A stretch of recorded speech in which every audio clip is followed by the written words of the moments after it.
We now have our servers provisioned and ready to go. We have one for the database, one for the backend, and one for the front end. Pretty soon, we're going to want to configure these a little bit more. But before I get to that, what I first want to do is go and create some DNS records. One for the backend URL that we're going to use for our movie app, and one for the front end URL that we're going to use for our movie app. So to do that, let's go to the DNS section of Cleavr. I already have a domain set up here called leanbranch.com. And what we're going to do now is create a couple A records, one for the front end and one for the back end.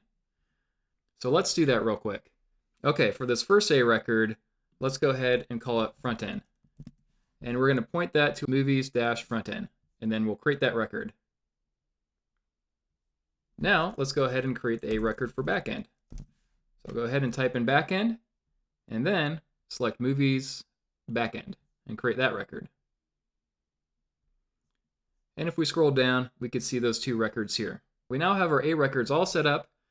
That way, once we go back to servers, and then let's say click on movies front end, and for the new web app that we're going to create, for the domain, all we have to do is click on the text box, and that option that we assign to this server, frontend.leanbranch.com, is available to us, and we'll just select that.